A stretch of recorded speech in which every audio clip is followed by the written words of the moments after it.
Look at a photo of people from different parts of the world, and most of us make an unconscious assumption that these differences in skin tone are ancient, deep, and essentially permanent features of separate human populations.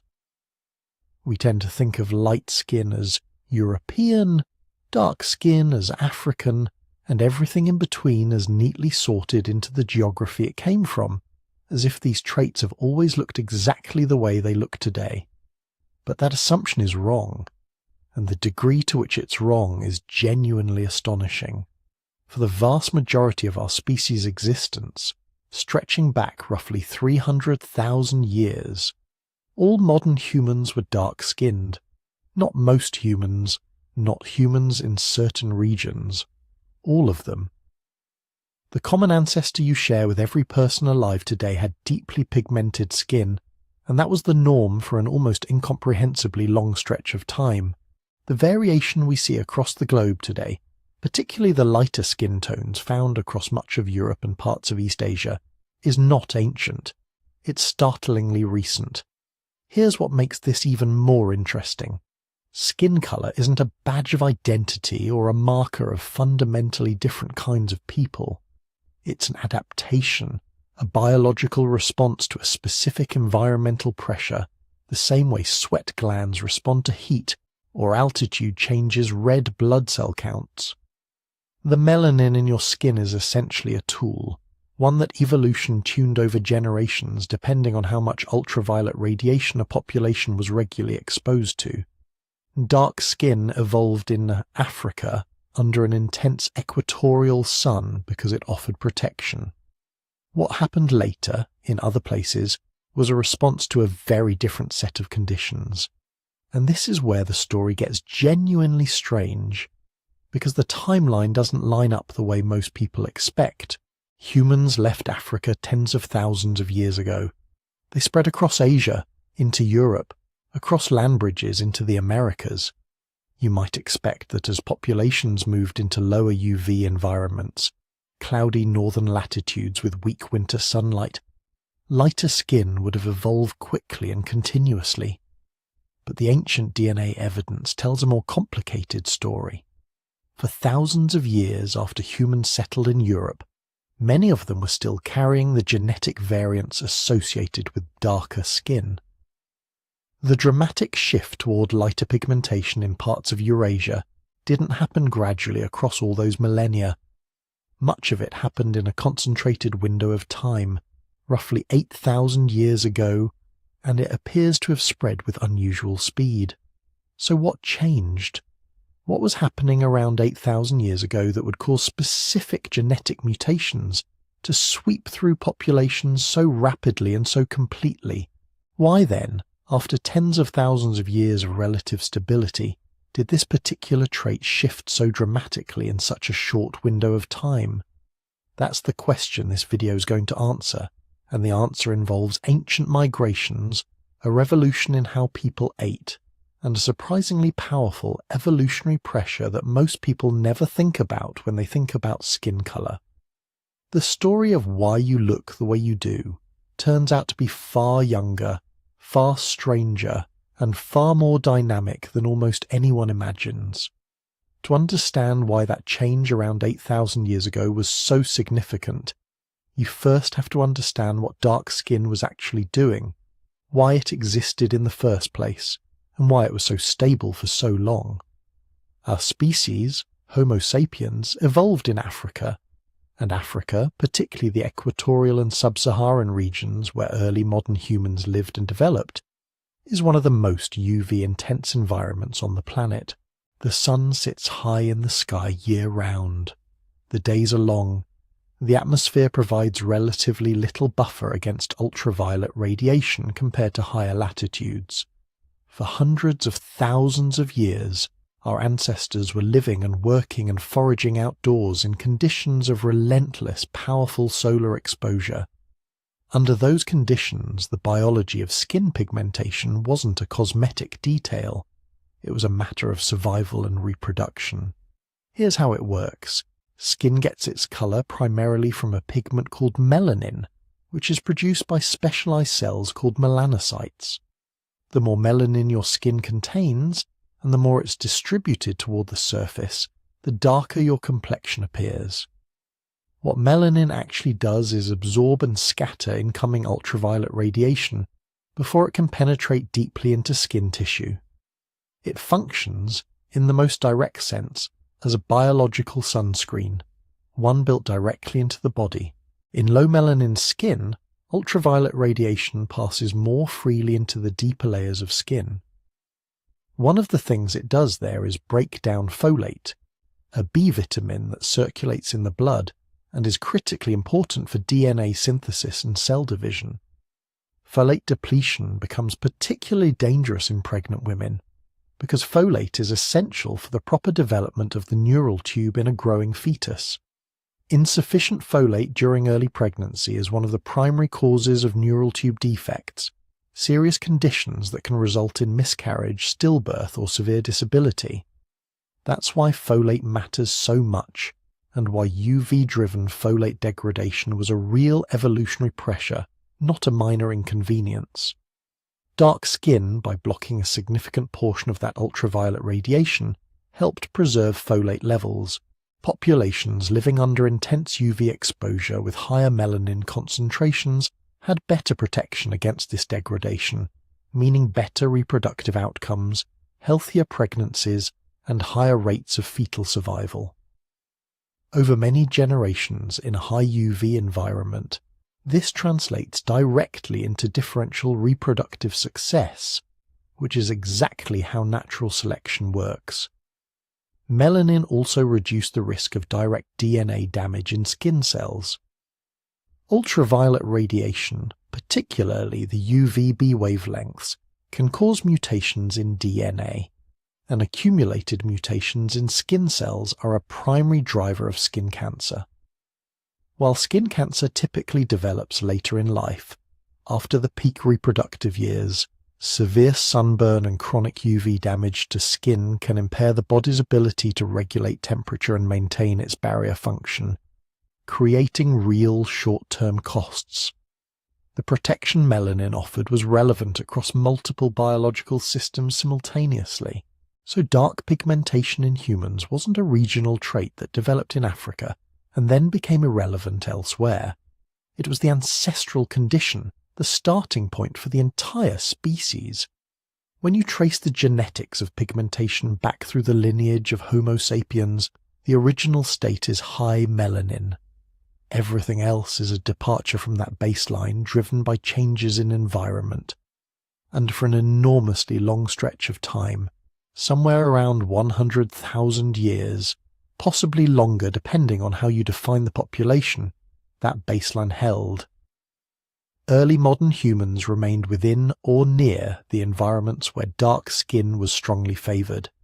Even as populations shifted and spread within Africa, the UV conditions across most of the continent continued to select for high pigmentation. There was no pressure pulling in the other direction, so the trait remained stable. Evolution doesn't change things for the sake of variety. It changes things when something in the environment starts rewarding a different version. That stability is worth sitting with for a moment, because it sets up the real strangeness of what came later. For the overwhelming majority of our species' existence, the story of human skin colour was essentially one chapter long. Dark skin worked, it was maintained, it persisted across an almost unimaginable span of time. Then people started moving into places where the rules were completely different. So what exactly changes when people move into a different UV environment? To answer that, you need to understand that skin pigmentation isn't simply about blocking sun damage. It's a balancing act. And the thing being balanced is just as important as what's being blocked. Here's the other side of the equation. Ultraviolet radiation, specifically UVB wavelengths, does something useful when it hits your skin. It triggers the production of vitamin D, a compound that's technically a hormone, and that your body cannot get in sufficient quantities from food alone, at least not under the conditions our ancestors were living in. Vitamin D is essential for calcium absorption, which means it's critical for bone density and skeletal development. It plays roles in immune function, muscle performance, and cardiovascular health. A severe deficiency doesn't kill you immediately, but it creates compounding disadvantages that accumulate over a lifetime and can ripple into reproductive outcomes. Now consider what happens when a population with high melanin content moves to a low UV environment, say a latitude far from the equator, where the sun sits lower in the sky for much of the year. Winter days are short, clouds are frequent, and the overall intensity of solar radiation is a fraction of what it is in equatorial Africa. In that environment, the UV blocking properties of dark skin, which was such a profound advantage near the equator, start working against the organism. Melanin is blocking the radiation that would otherwise be synthesizing vitamin D. Suddenly, the same biological feature that protected folate and prevented DNA damage is also preventing the body from producing a nutrient it critically needs. The biological sunscreen has become too effective for the new conditions. This is the core tension that drives the evolution of skin pigmentation across different environments. Dark skin is strongly favored where UV is intense, lighter skin is favored where UV is weak, and vitamin D synthesis becomes the limiting problem. The selective pressure runs in opposite directions depending on where you are, and over enough generations, populations respond to whichever pressure is stronger. What makes this more complex and more interesting is that skin color is not controlled by a single gene with a simple on-off switch. It's a polygenic trait, meaning it's shaped by variations across many different genes, probably somewhere in the range of a dozen or more that have significant effects, along with potentially hundreds of others with smaller contributions. These genes influence how many melanocytes you have, how efficiently they produce melanin, what type of melanin they produce, and how that melanin is packaged and distributed throughout the skin. The visible spectrum of human skin color, from the deepest brown to the palest beige, represents a vast combinatorial landscape of genetic variation, not a simple dial with a few settings. This is also why tanning, the temporary darkening of skin in response to UV exposure, is different from your inherited baseline pigmentation. Tanning is a short-term physiological response. When UV radiation hits the skin, it triggers existing melanocytes to ramp up melanin production and distribute it more broadly, providing a temporary increase in protection. But this response operates within limits defined by your genetics. Someone with a baseline of low pigmentation can tan, but they can only go so far. The architectural constraints encoded in their genome set the ceiling. Inherited pigmentation is the structure of the building. Tanning is what happens when you open the windows. When we talk about populations evolving lighter or darker skin over thousands of years, we're talking about changes in the underlying architecture, actual shifts in the frequency of genetic variants across a population, driven by differential reproductive success, not seasonal adjustments, but multi-generational transformation in the gene pool itself, and that transformation can happen faster than you might expect. Skin color sits in a special category of traits, where the selective pressure can be quite intense, because the consequences of getting it wrong in a given environment affect survival and reproduction directly. Folate depletion from excessive UV damages pregnancies. Vitamin D deficiency weakens bones, compromises immune systems, increases mortality. These aren't subtle fitness differences operating at the margins. Under strong enough selection, traits can shift meaningfully within a few hundred generations, which, in human terms, sounds like a long time but is a geological instant. This is a crucial point for everything that follows. Because one assumption people sometimes bring to questions about human skin color is that it must have taken an enormous, almost inconceivable span of time to change, that it's such a fundamental feature of appearance that it must be deeply ancient and fixed. The science doesn't support that. Given sufficiently strong selection in a new UV environment, pigmentation can evolve on timescales that are relatively short by evolutionary standards. Thousands of years. tens of thousands of years at the outside, not hundreds of thousands. Which brings us back to the question of timing. If human populations began moving out of Africa into lower UV environments more than 60,000 years ago, and if lighter pigmentation is genuinely adaptive in those environments, why does the genetic evidence suggest that light skin in Europe became widespread only around 8,000 years ago? Why didn't it evolve earlier, during all those millennia when people were already living at northern latitudes? That's the puzzle. And to start unravelling it, you need to follow the actual movement of human populations out of Africa and pay close attention to what the evidence tells us about what they looked like when they got there. The question was sitting right there at the end of the last thought. If people left Africa tens of thousands of years ago and moved into environments with dramatically less ultraviolet radiation, why didn't light skin follow immediately? To answer that properly, you have to actually trace where people went, how they lived when they got there, and what the biology of selection requires before it can produce visible change at the population level. The first major expansion of modern humans out of Africa began somewhere around 60,000 to 70,000 years ago. This wasn't a single dramatic event, a caravan crossing a border and entering a new continent. It was a slow generational drift, small groups moving incrementally into the Middle East, then fanning out from there across southern Asia, eventually reaching Southeast Asia and Australia. A later pulse of movement pushed populations into Central Asia and then west into Europe, and north and east into the interior of the Eurasian landmass. These were not rapid conquests of territory. They were the gradual expansion of populations following resources, responding to climate shifts, fragmenting and reconnecting across millennia. By around 45,000 years ago, modern humans had a significant presence in Europe. By 40,000 years ago, they were distributed across a wide arc from the Atlantic coast to Siberia. Now, the people doing this travelling, the ones crossing into the Middle East, threading through Central Asia, pushing up into the latitudes of present-day Ukraine or France, were almost certainly dark-skinned.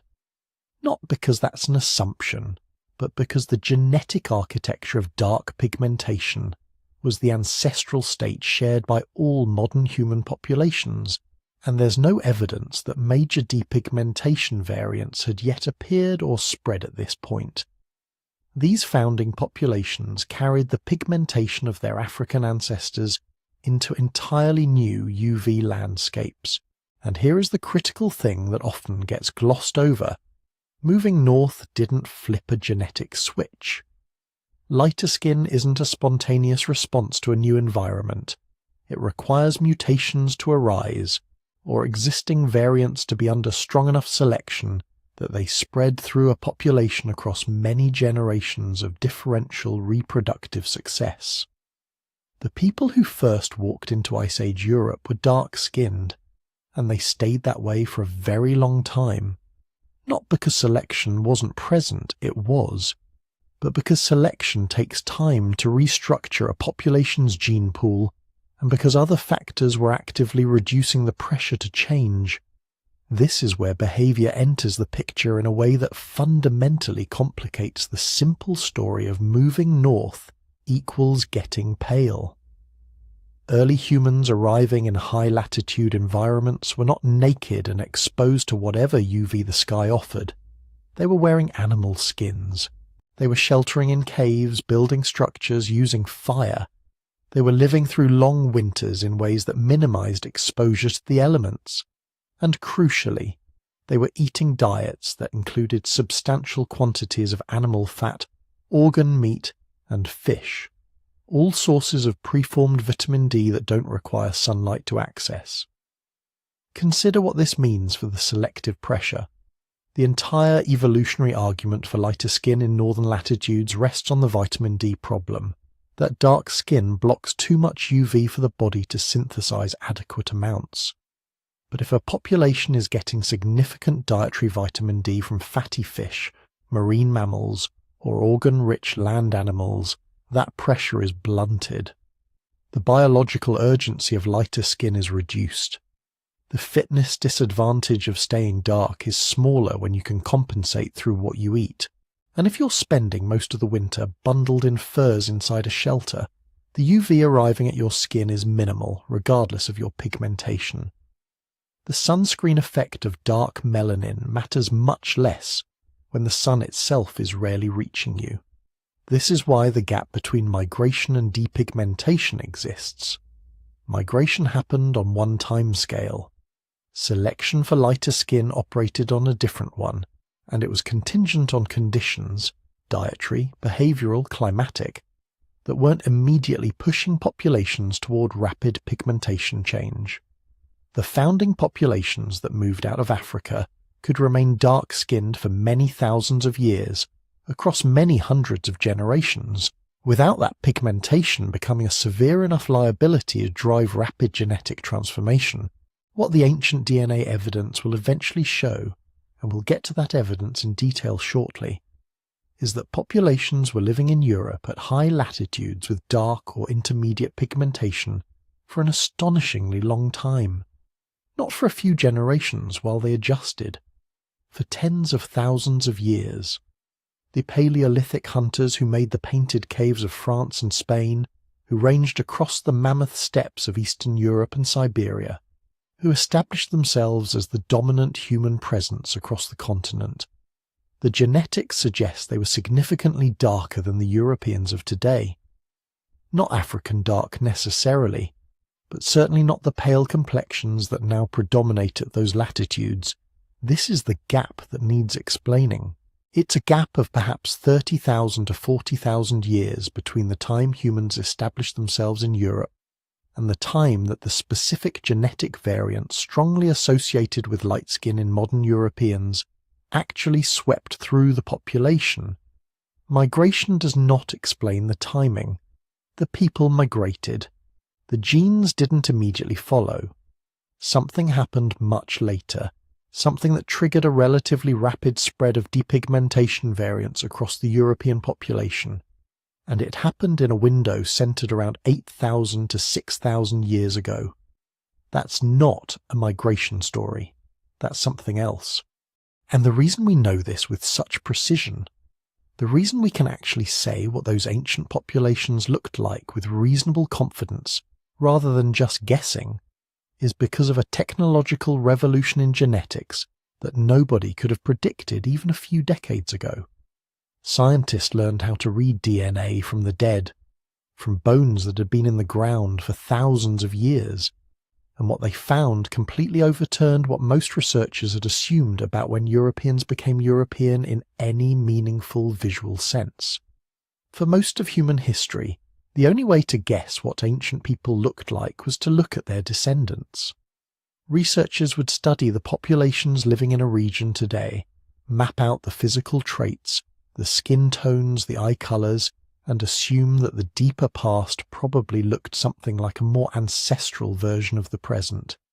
It was a reasonable enough approach given the tools available, but it was fundamentally a backward projection, taking modern humans and running the film in reverse, assuming continuity where there may have been radical change. Ancient DNA shattered that assumption completely. The technology itself is genuinely remarkable. When an organism dies, its DNA begins to degrade. Exposure to water, oxygen, bacteria, heat, all of it chews through the genetic material over time. For most of the 20th century, scientists assumed that DNA more than a few thousand years old would be too fragmented and contaminated to be useful. Then techniques improved. Researchers learned to work with tiny damaged fragments. They learned to distinguish ancient human DNA from the microbial DNA that had invaded the sample over centuries. They figured out how to sequence the genome of someone who'd been dead for 10, 20, 30, even 40,000 years, and once they could do that, they could look directly at the genes, including the genes controlling pigmentation. The pigmentation variants scientists look for are specific. They're not guesses or proxies. Researchers know from decades of work on living populations exactly which genetic positions strongly predict lighter or darker skin. The SLC24F5 gene carries a variant that is present in the vast majority of light-skinned Europeans today and nearly absent in dark-skinned African populations. The SLC45A2 gene tells a similar story. There are others, HERC2 and OCA2. Influence eye colour. MC1R plays a role in both hair and skin tone. When you sequence an ancient genome and check those positions, you can make confident inferences about what a person likely looked like. Not with photographic certainty, but with the same kind of probabilistic confidence we use in forensic genetics today. When scientists applied these tools to the remains of early European hunter-gatherers, the results were genuinely startling. The ancient people who'd been living in Western Europe, the ones whose bones and teeth and sometimes preserved tissue had been sitting in archaeological sites across Spain, Luxembourg and elsewhere, were missing the key light skin variants that are nearly universal in modern Europeans. They carried the ancestral darker pigmentation variants. At the same time, many of them carried variants associated with lighter or even blue eyes. It was a combination that feels counterintuitive to a modern observer, because we rarely see it today. Dark skin and pale eyes together. But genetically it makes perfect sense because the genes controlling eye colour and skin colour are largely independent. Evolution can act on them separately, and apparently it did. The most vivid example is a specimen known as the Mesolithic hunter from the site of La Braña in northern Spain, dating to around 7,000 years ago. When researchers reconstructed his likely appearance from his genome, they found strong evidence for dark skin and blue eyes. He was not an outlier. Similar findings came from hunter-gatherer remains in Luxembourg, Sweden, and other parts of Western Europe. These were not edge cases or statistical noise. They were a consistent pattern pointing to the same conclusion. The people who hunted and gathered across Ice Age and post-Ice Age Europe, who knew that landscape intimately, who left behind art and tools and elaborate burials, they did not look like the Europeans of today. This directly overturned the intuitive picture that had dominated thinking for generations. Before ancient DNA, if you asked most people, scientists included, to imagine a prehistoric European, they would likely picture someone resembling a modern Northern or Western European, perhaps rougher, perhaps more weathered, but essentially recognizable. The assumption of continuity ran deep. It felt logical. Europe had people in it for tens of thousands of years. Those people are the ancestors of modern Europeans. So surely those ancient people looked broadly similar to their descendants. But that assumption was wrong. Or at least it was dramatically incomplete. The genetic data tells us that prehistoric Europe was not a faded or older version of modern Europe. It was a visually distinct population occupying the same geography. The skin tones, the pigmentation patterns, the overall appearance, these were different in ways that would be immediately obvious if you could somehow stand those ancient people next to their distant modern counterparts. The continent's current appearance is not simply the ancient appearance preserved by time. It is the result of changes that happened, and happened relatively recently in evolutionary terms, to transform what European populations looked like. What's important to sit with here is what this means for how we think about the relationship between place and appearance. We tend to assume that the people of a region, over long enough time, come to look the way the region's current inhabitants look. That latitude and environment sculpt populations into their present form gradually and continuously. But the ancient DNA evidence breaks that story open. The sculpting was not gradual and continuous. It was irregular. There were long stretches of stability, then periods of dramatic change. And the dramatic change in European pigmentation didn't happen when people first arrived. It happened much later, under specific pressures that we're only now beginning to understand fully. The hunters of ancient Europe lived, and hunted and died with their dark skin intact across thousands of generations. The continent looked different then. The same forests, the same rivers, the same coastlines, but the people moving through them carried a pigmentation history that stretched all the way back to Africa, unbroken, stubbornly persistent, waiting for the conditions that would finally begin to change it. What we've just established about ancient European hunter-gatherers is striking enough on its own. Dark skin, pale eyes, a combination that feels foreign to modern intuition.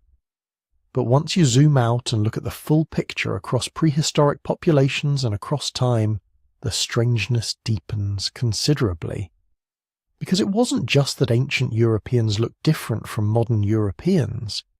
It's that ancient populations across the world routinely carried combinations of visible traits that don't map neatly onto anything we recognize today.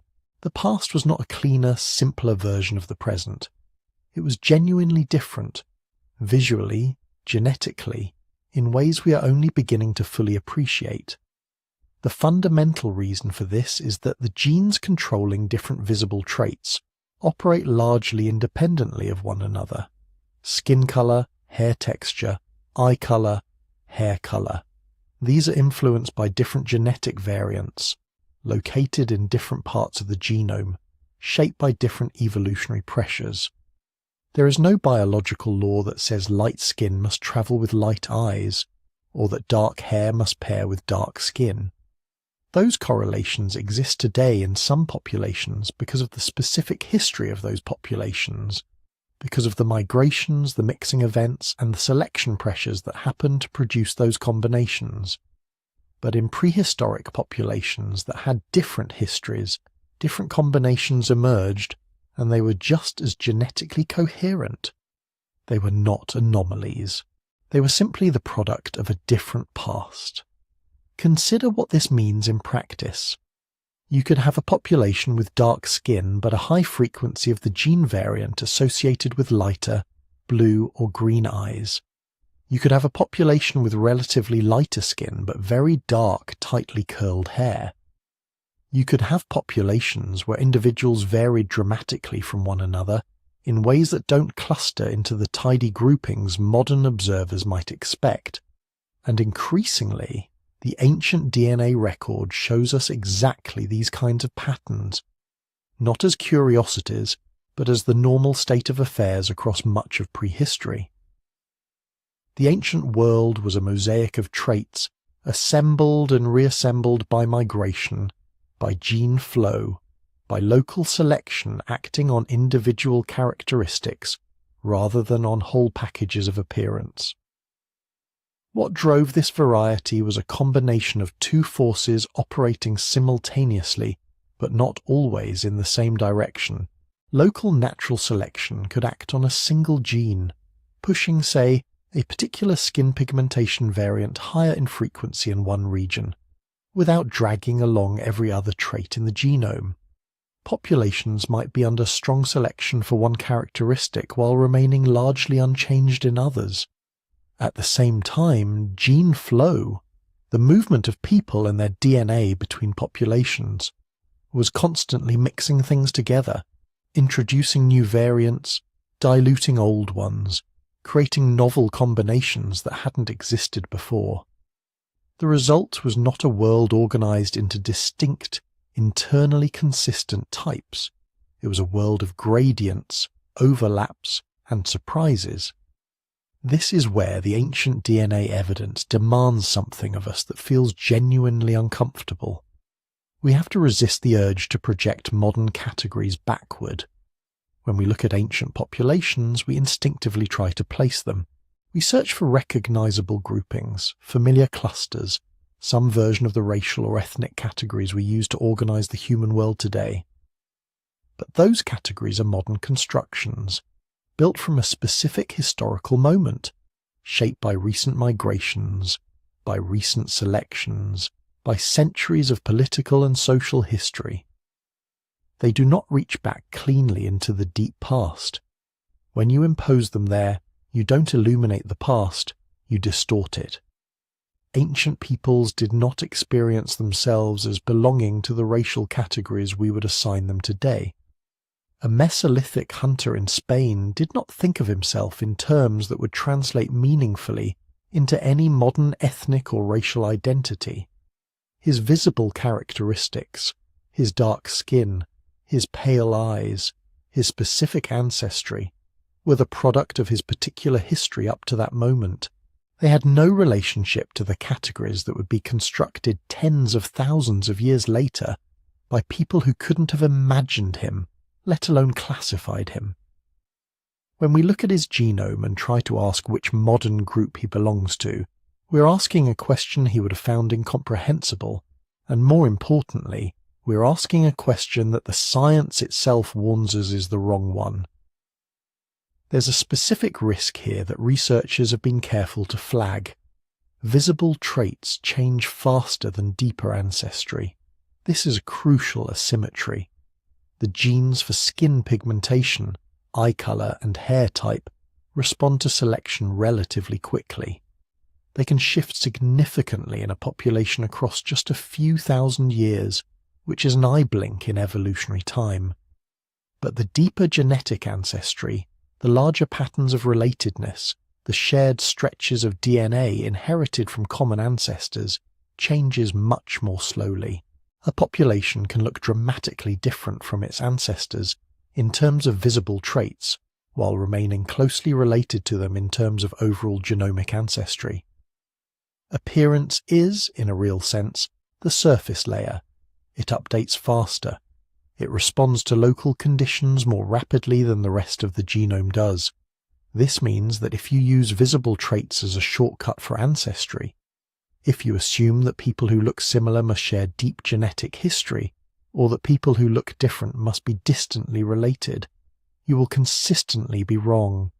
Ancient populations that shared substantial ancestry might have looked quite different from one another, because they had been under different local selection pressures for a few key pigmentation genes. Populations that looked superficially similar might have had very different ancestry, because they had converged independently on similar appearances through separate evolutionary paths. This surface does not reliably predict the depth. What the ancient DNA record offers, then, is not just new information about what prehistoric people looked like. It offers a fundamental correction to how we think about human variation.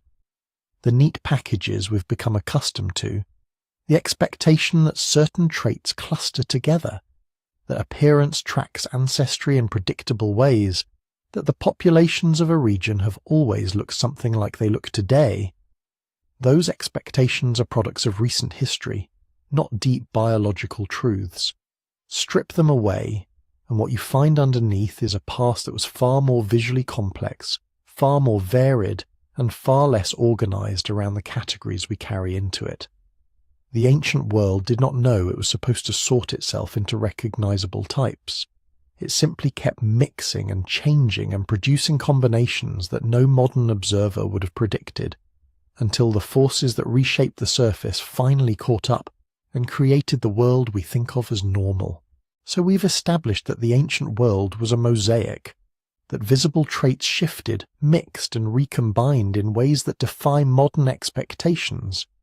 But understanding why the surface changed as dramatically as it did in certain regions requires looking at something more than migration or random drift. It requires looking at a revolution in how humans actually lived. Because around 10,000 years ago, something began to happen in the ancient world that would ultimately reshape not just civilizations but bodies. People started farming. The Neolithic transition, the shift from hunting and gathering to settled agriculture, is one of the most consequential developments in human history. Most of us learn about it in terms of its social and technological consequences. Cities, writing, organized religion, standing armies.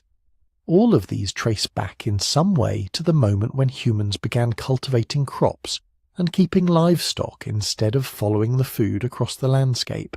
But what gets talked about far less is the biological dimension of that transition.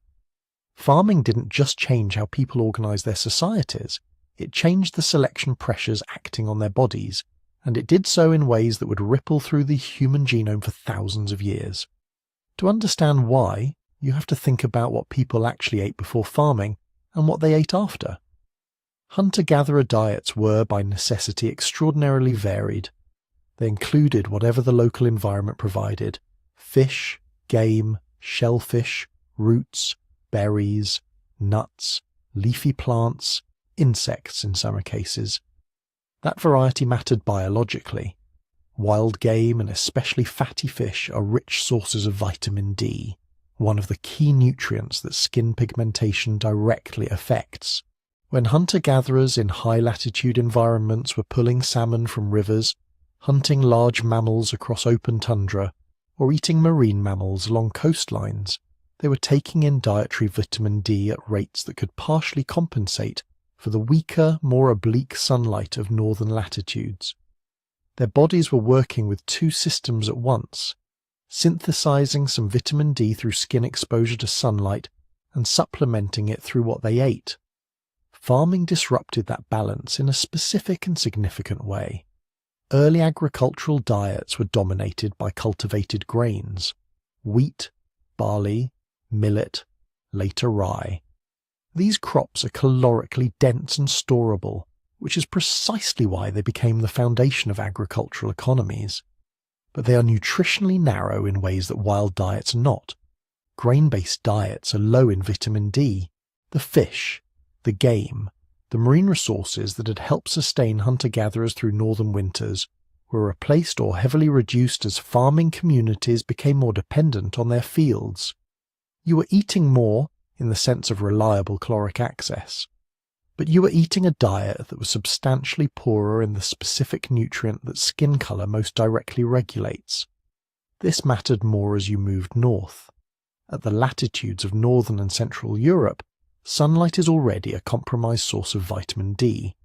In winter months, the sun sits too low in the sky for its ultraviolet radiation to efficiently trigger vitamin D synthesis in the skin, regardless of how much time you spend outdoors.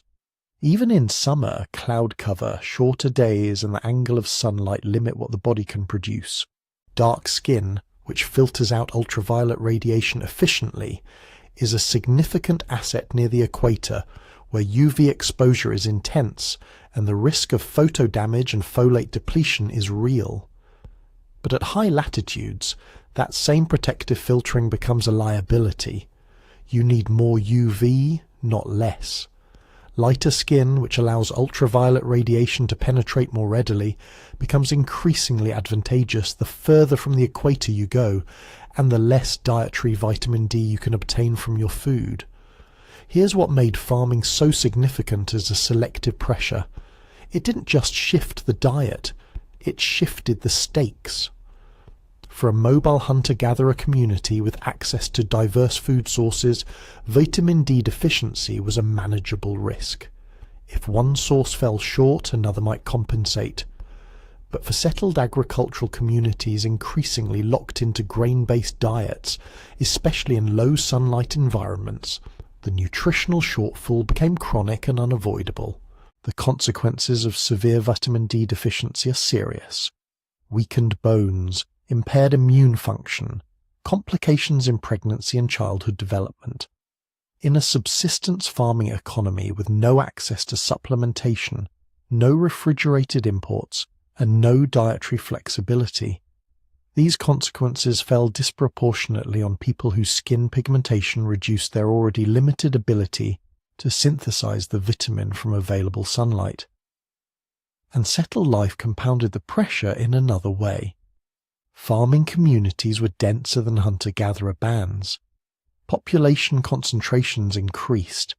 The shift to stored grain created more predictable food supplies, which supported population growth, which meant more people were subject to the same selective pressures simultaneously.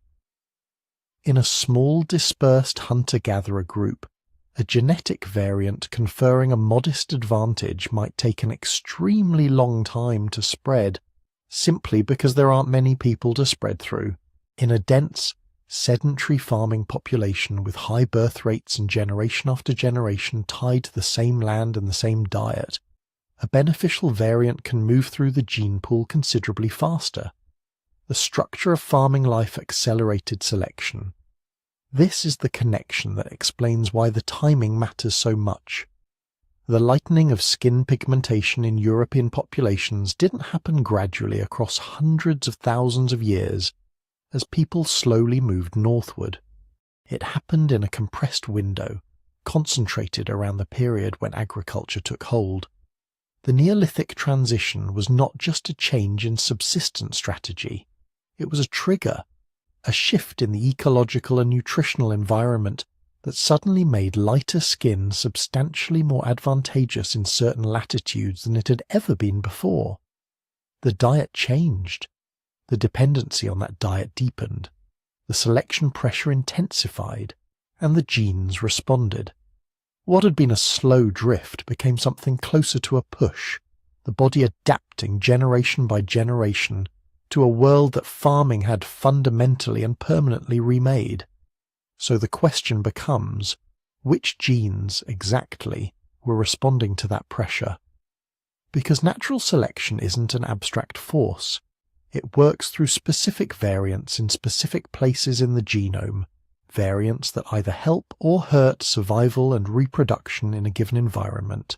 When we talk about the genetic shift in skin pigmentation that occurred in Europe over the last 8,000 years, we're talking about real, identifiable changes in real, identifiable genes, and two of them stand out above the rest. The first is SLC24A5. This gene encodes a protein involved in the movement of calcium ions in melanocytes, the cells responsible for producing melanin, the pigment that gives skin, hair, and eyes their colour. There's a particular variant of this gene, a single change at one position in the DNA, that significantly reduces melanin production. Populations carrying this variant tend toward lighter skin, and what the ancient DNA record shows is striking. This variant was essentially absent from Europe for most of human prehistory. The hunter-gatherers who lived across Europe for tens of thousands of years predominantly carried the ancestral version associated with darker pigmentation. Then, over the course of just a few thousand years, the lighter skin variant swept through the European population to the point where it is now found in the overwhelming majority of people with European ancestry. That is an extraordinarily rapid change by any measure of evolutionary time. The second major gene is SLC45A2, which plays a related role in melanin synthesis. Its story is similar. The variant associated with lighter skin was rare or entirely absent in the ancient populations that preceded the Neolithic transition in Europe.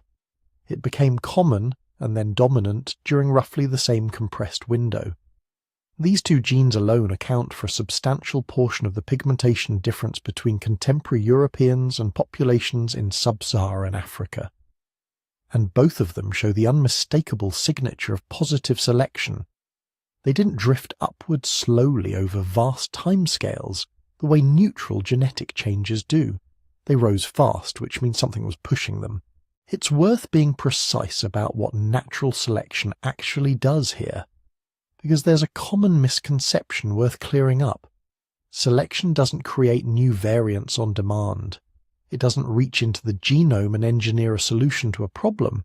What it does is work with what's already there, or with what migration brings in. A variant that confers some advantage has slightly better odds of being passed to the next generation than a variant that doesn't. Repeat that process across hundreds of generations in an environment that consistently rewards the same trait, and a rare variant can become a common one. The light skin alleles in SLC24A5 and SLC45A2 didn't appear out of nowhere 8,000 years ago. They were already present in some individuals, likely at low frequencies, or they were introduced through contact and interbreeding with incoming populations, most plausibly the Anatolian farmers who carried these variants at higher frequencies when they began migrating into Europe. Once those variants were present in a population experiencing strong selection pressure, low sunlight, grain-dependent diets, chronic risk of vitamin D deficiency, they had the conditions they needed to spread, and spread they did at a pace that geneticists describe as rapid even by the standards of recent human evolution. Studies comparing ancient genomes from different time periods have allowed researchers to essentially watch this happen in slow motion across the archaeological record. Europeans from before the Neolithic transition largely lack these variants. Europeans from the height of the Neolithic period show them beginning to appear and increase. By the Bronze Age and afterward, they are common.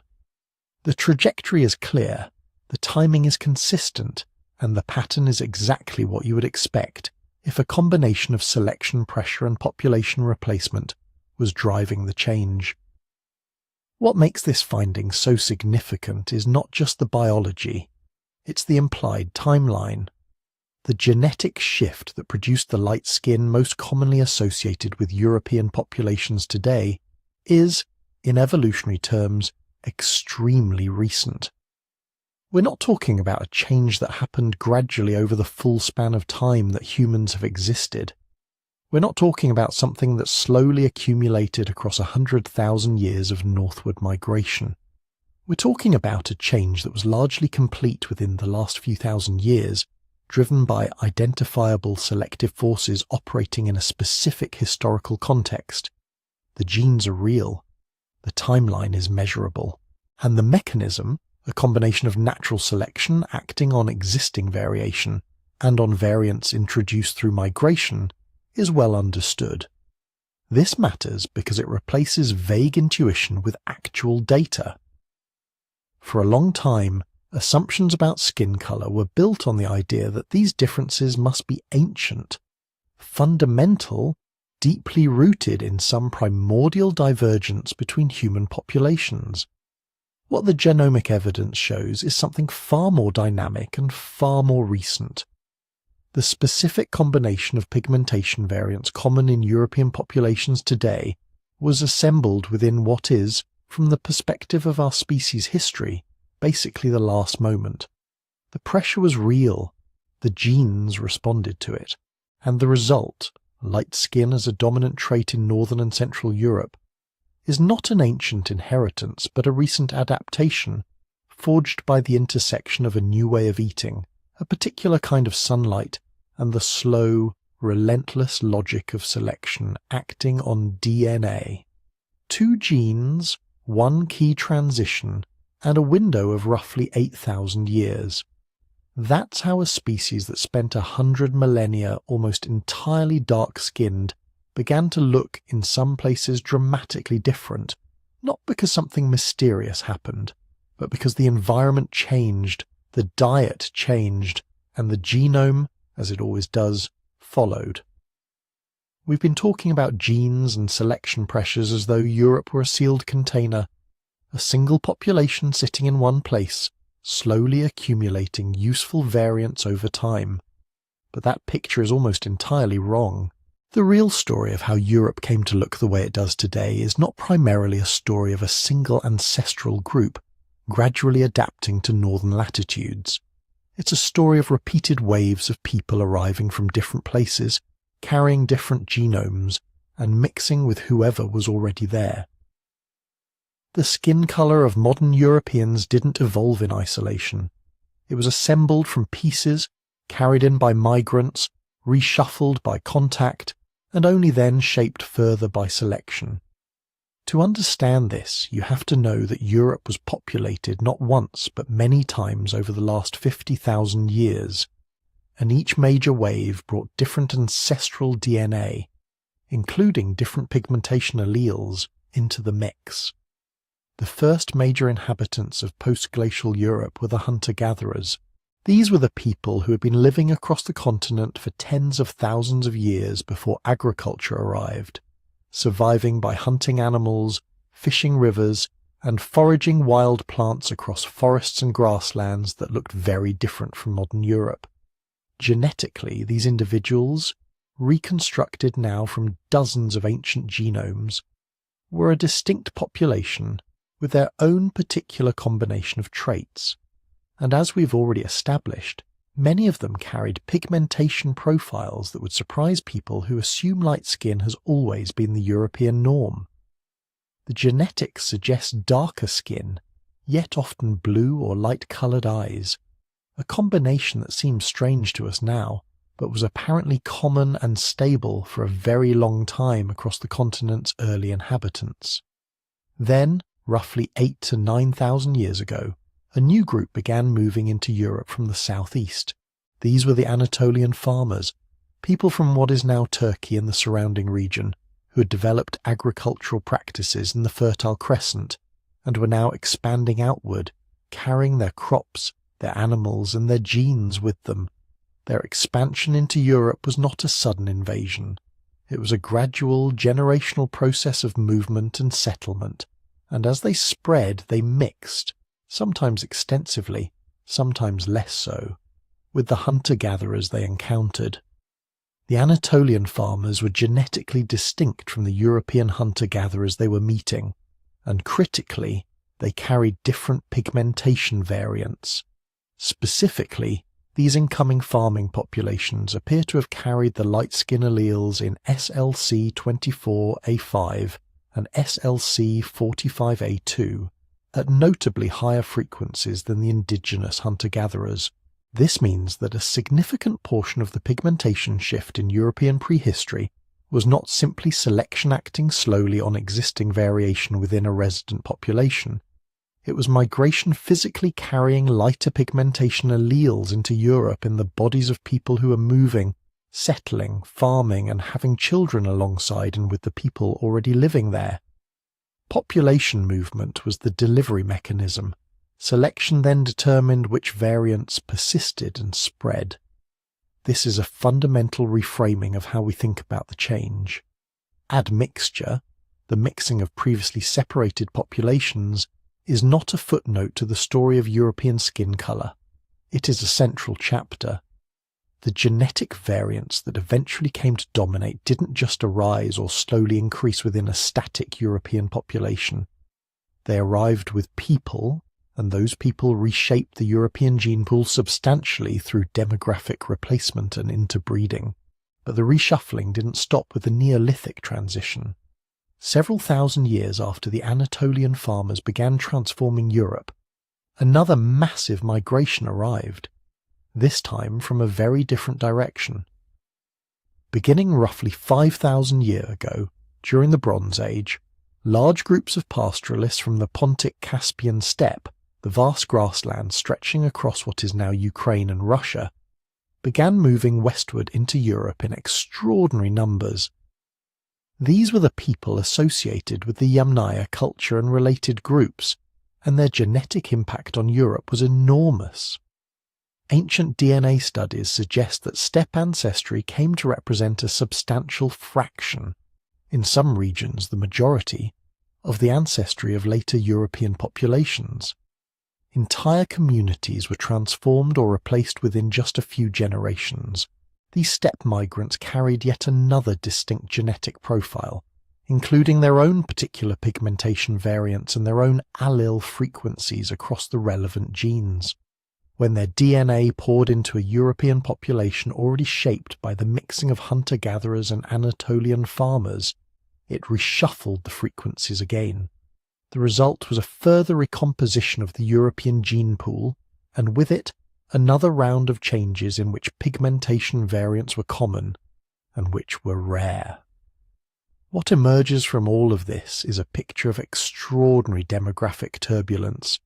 Modern Europeans are not the descendants of a single ancestral group that stayed put and slowly evolved. They are the product of at least three major population layers: ancient hunter-gatherers, Anatolian farmers, and steppe pastoralists, whose successive mixing and partial replacement produced the ancestry distributions we see today. And the skin colour associated with contemporary European populations reflects that history directly. It is not the result of one clean episode of adaptation. It is the outcome of multiple migrations carrying multiple variants into a shared space, followed by natural selection continuing to act on that combined, reshuffled pool of genetic variation. This is why the concept of population replacement matters so much to this story.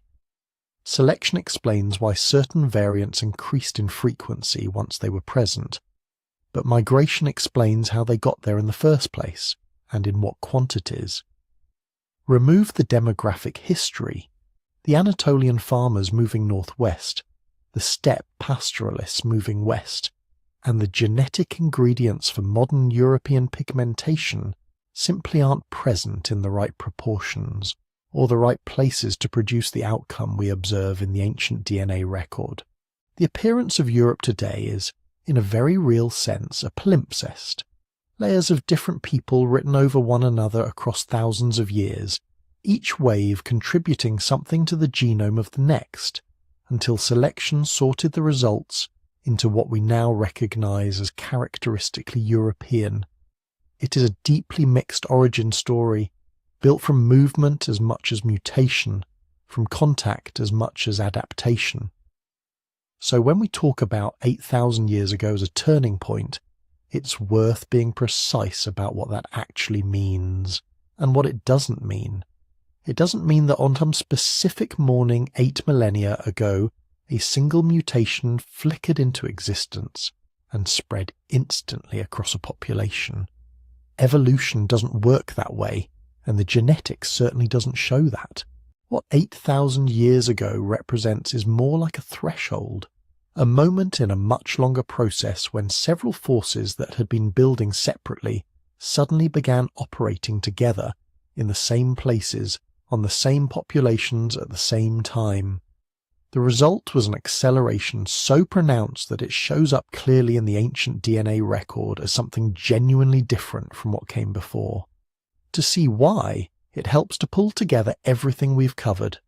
For the first 100,000 years or more of our species' history, humans were dark-skinned, and they remained that way even after they left Africa and spread across enormous stretches of the globe.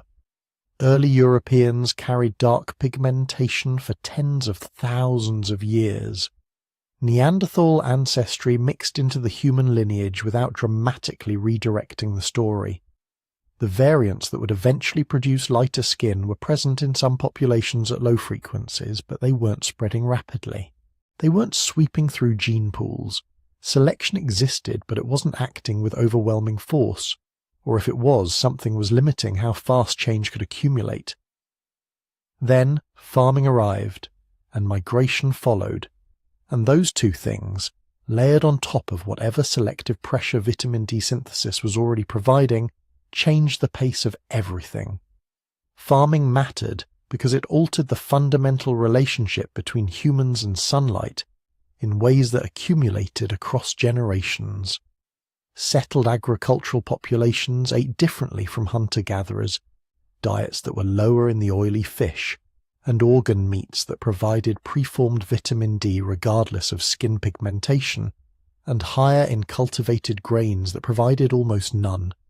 This dietary shift made endogenous vitamin D synthesis, the kind your skin produces in response to sunlight, more important, not less. At the same time, the clearing of forests for fields opened up more sunlight exposure in some respects, while the rhythms of sedentary farming life also concentrated people indoors or in sheltered settlements during much of the day.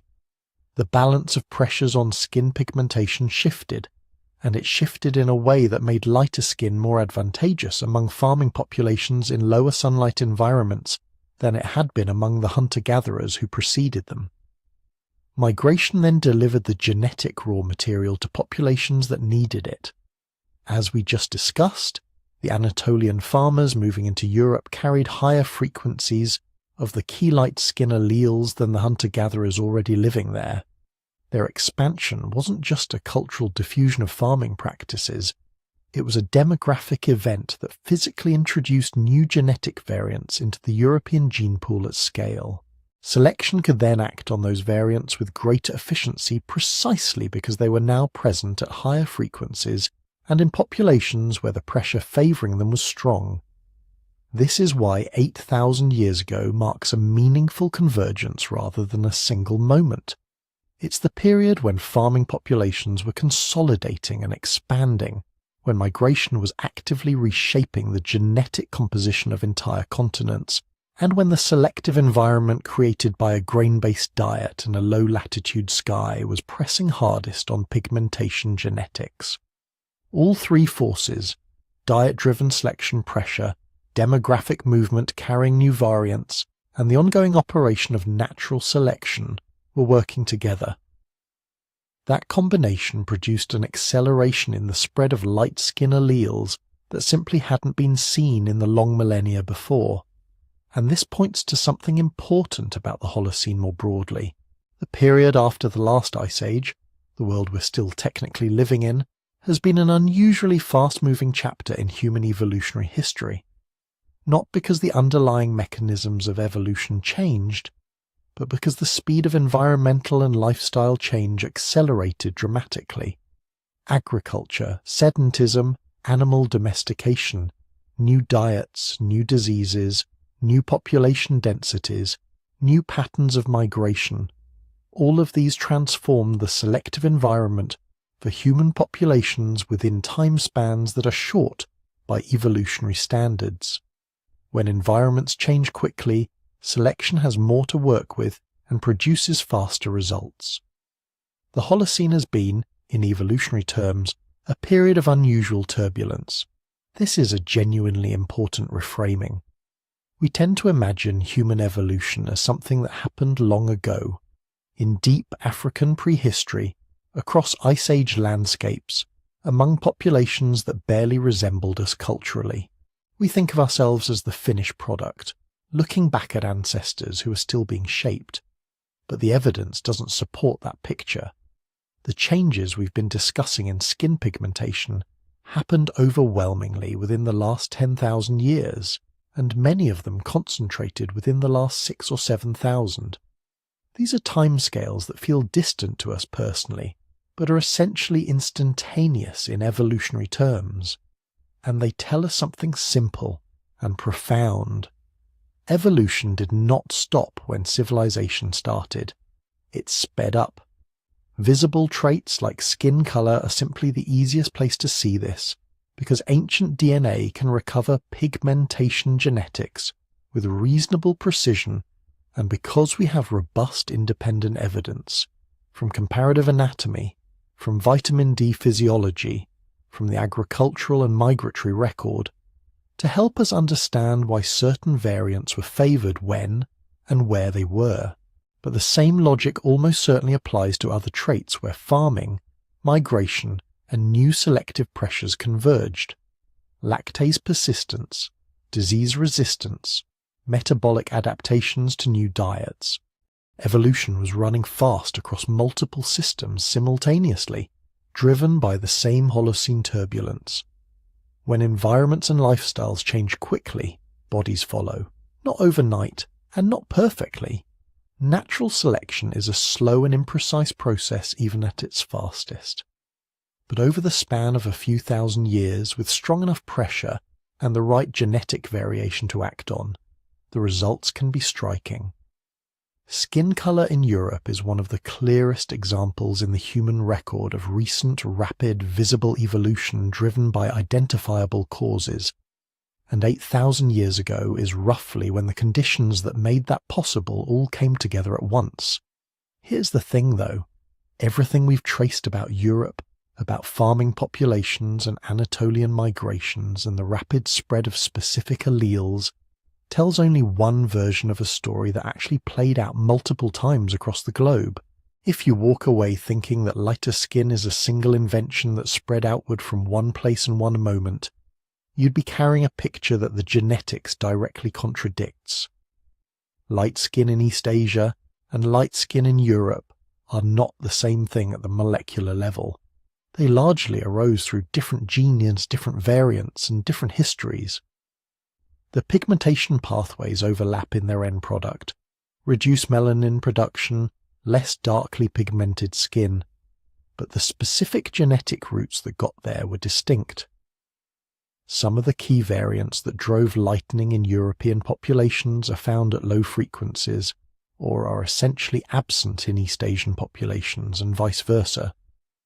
What this tells us is that when human populations in different parts of the world encountered broadly similar environmental pressures, they solved the same biological problem using whatever genetic variation they had available locally. The solution looked similar from the outside. The mechanism underneath was different. This is convergent evolution, and it's one of the most important and frequently misunderstood concepts in understanding human diversity. Convergent evolution happens when similar environments or selection pressures independently push separate lineages towards similar outcomes. Dolphins and fish both have streamlined bodies for moving through water, but they arrived at that shape through entirely separate evolutionary histories. The shape is the same, the path to it is not. The same logic applies to skin pigmentation across human populations. Europe and East Asia both lie at higher latitudes than the equatorial regions, where our species spent most of its early history. Both regions provided less ultraviolet radiation for large parts of the year. Both posed the same fundamental challenge to vitamin D synthesis that dark skin created in low-light conditions. Selection in both regions favoured reduced pigmentation, but the specific genetic changes that answered that pressure were, to a significant degree, independently derived. This has real implications for how we think about pale skin as a category. It is not a single unified trait with a single unified history. People of European ancestry and people of East Asian ancestry may look similarly light-skinned to a casual observer, but they got there through different molecular journeys, over different timescales, shaped by different demographic histories. Assuming that all pale-skinned populations share the same pigmentation story is a bit like assuming that all mammals that swim must be closely related fish. The surface resemblance is real. The underlying history is not the same, but convergent evolution also has limits, and nowhere is that clearer than when you look at Arctic and subarctic populations. Here the story becomes genuinely fascinating, because it breaks the simple rule that latitude predicts pigmentation. Indigenous Arctic populations, groups that have lived at extremely high latitudes, with dramatic seasonal variation in sunlight and long winters of near total UV darkness, tend to have relatively darker skin than you might expect given where they live. And the reason why brings us back to something that came up when we discussed farming: diet. The populations that settled the Arctic and subarctic regions were, for most of their history, extraordinary hunters of fatty marine animals, seals, walruses, whales, fish rich in oil. These foods are among the densest natural sources of preformed vitamin D on the planet.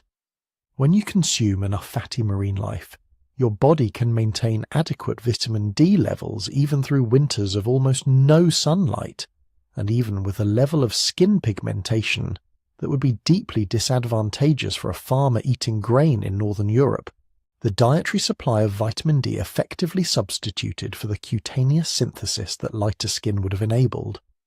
The selection pressure that drove to pigmentation in farming populations simply didn't operate with the same force in populations that were getting their vitamin D from a bowl rather than the sky. This is a profound example of how ecology shapes evolution in ways that defy simple geographic rules. Latitude alone cannot predict skin color. What matters is the full ecological and dietary context in which a population has lived. A group farming grain at 50 degrees north latitude faced a fundamentally different selection environment than a group hunting seals at the same latitude or higher. The sky above them might provide similar amounts of ultraviolet light, but the relationship between that light and their survival was different, because one population depended on synthesizing vitamin D from sunlight while the other was eating it in large quantities. Evolution responds to the actual selective environment organisms live in, not the simplified version of that environment we draw on a map. This is why any model that tries to predict human pigmentation from latitude alone will fail to account for real-world variation. Diet, ecology, the specifics of which foods were available, which subsistence strategies populations used, which genetic variants happen to be present in a founding population, all of these interact with latitude to produce the actual pigmentation outcomes we observe. The global pattern of human skin colour is not a clean gradient from dark at the equator to pale at the poles. It's a more complex mosaic shaped by multiple independent evolutionary events, dietary histories, migration paths, and ecological contexts that varied enormously from one region to another.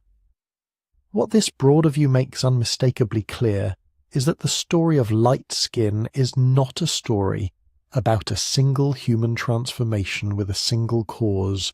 It's a story about separate populations in separate places, finding separate genetic paths toward broadly similar outcomes under broadly similar pressures, but with enough variation in the details that the outcomes themselves differ in their molecular architecture, their timing, and their ecological logic.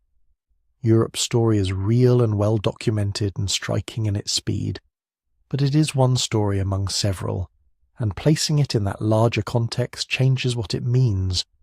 So we've established that skin colour evolved multiple times through different genes on different timescales in response to specific ecological pressures that varied from one part of the world to another. What does that actually mean for the way we think about human difference? Because this isn't just an academic question about melanin and ultraviolet radiation.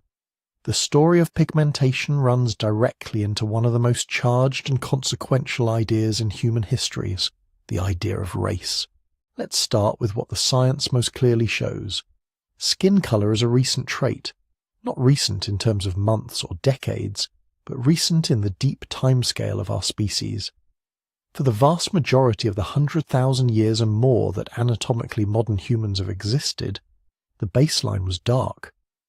The widespread depigmentation we see today in populations across Europe, parts of East Asia and elsewhere, is largely a product of the last 10 to 15,000 years, with some of the most significant changes happening even more recently than that. We're talking about a trait that, in evolutionary terms, is almost brand new. And it is, in the most precise biological sense, shallow, a surface-level adaptation to a specific environmental variable, achieved through changes in a relatively small number of genes out of the roughly 20,000 that make up the human genome. That shallowness matters enormously when people encounter visible differences between human populations, in skin tone, in hair texture, in facial features. There's a deeply human tendency to assume that those visible differences reflect deeper, more pervasive biological divisions. If people look that different on the outside, the intuition goes, surely they must be fundamentally different on the inside in all kinds of ways. But that intuition is wrong, and the genetics of pigmentation is one of the clearest demonstrations of why. Visible traits like skin colour are precisely the traits that have been under the strongest recent selection pressure.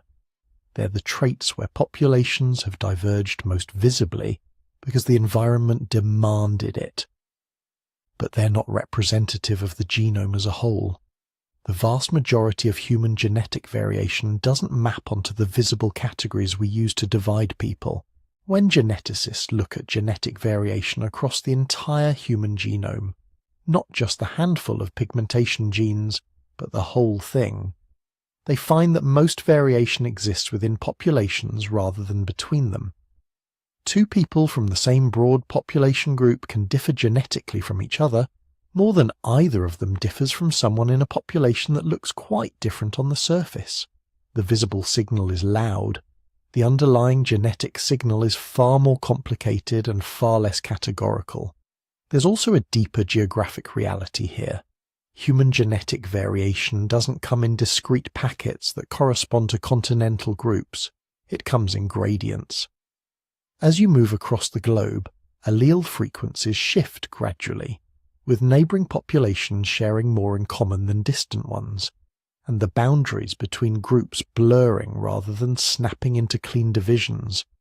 The categories we call races are imposed on top of this continuous variation. They are social tools for organising human difference, and they have real social consequences that are absolutely worth taking seriously. But they do not describe discrete biological divisions that exist independently of the human minds doing the categorizing. Where you draw the lines is a cultural and historical choice, not a biological discovery. The history of pigmentation illustrates this perfectly. If you trace the ancestry of any given light-skinned European today, you find a complex mixture of populations: early European hunter-gatherers, Anatolian farmers, steppe pastoralists, each of whom contributed different variants to the genetic mosaic we observe today. The people who carry these traits don't descend from a single ancestral group with a single ancestral set of characteristics.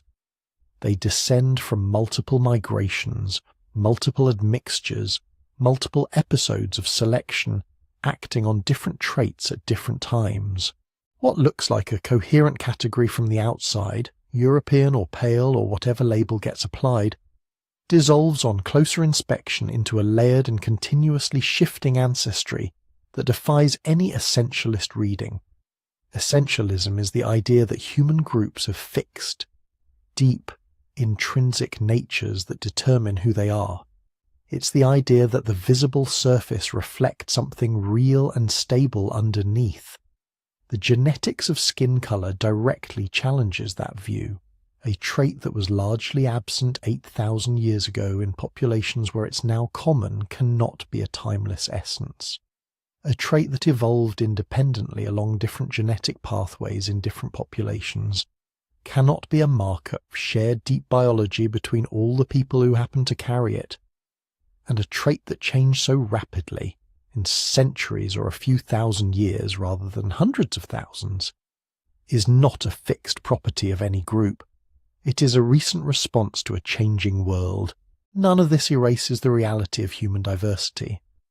People do differ across populations in medically relevant ways, in the frequency of certain genetic variants, in adaptations to specific environments. Those differences are real and worth understanding carefully. But they are not organised the way folk categories of race suggest. They don't cluster into the neat continental divisions that social history has imposed. They reflect a species that spread across the entire planet, adapted to vastly different environments, mixed and separated and mixed again, an accumulated variation that is distributed in complex, overlapping, gradient-like patterns that resist the clean divisions we've tried to draw.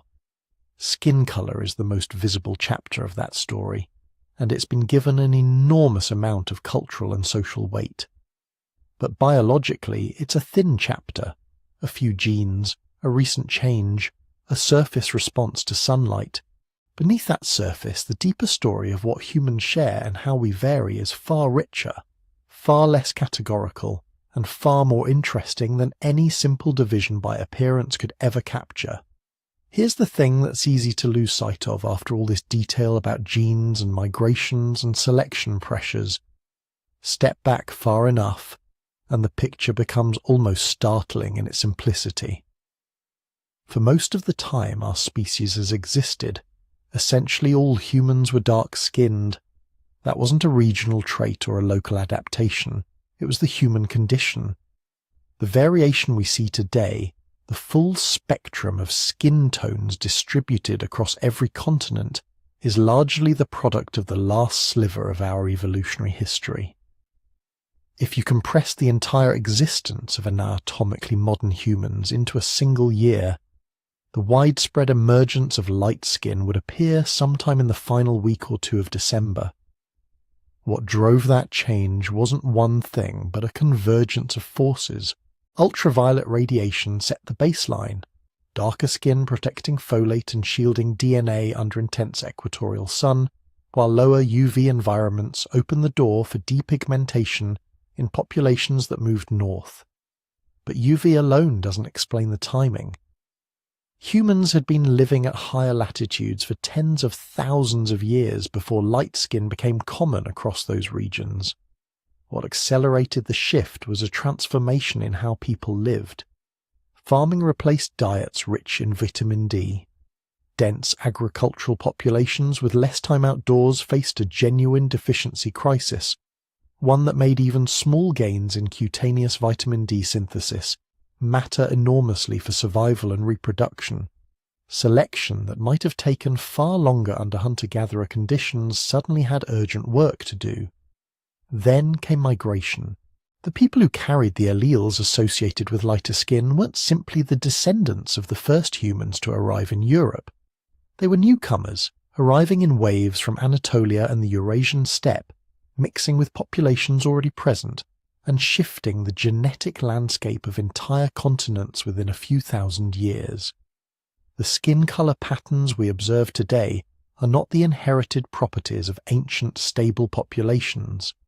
They are the outcomes of movement, mixture, and selection, all operating at once, in the same centuries on the same people.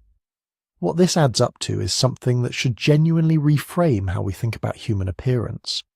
The categories that have been treated throughout much of history as fixed, natural, and ancient are none of those things. They are recent, they are contingent. They emerge from specific ecological and historical pressures that could have played out differently, and in some cases did play out differently, producing similar outcomes through entirely distinct genetic roots in populations that never shared a common ancestor anywhere close to the relevant time frame. And the process hasn't stopped. Humans are not a finished product. We are a species still responding to changing environments, still carrying the marks of migrations our ancestors completed thousands of years ago, still accumulating the variation that future generations will inherit in a world we can't fully predict. What happened 8,000 years ago was not an ending. It was just the most recent chapter in a story that started long before any of us and continues still.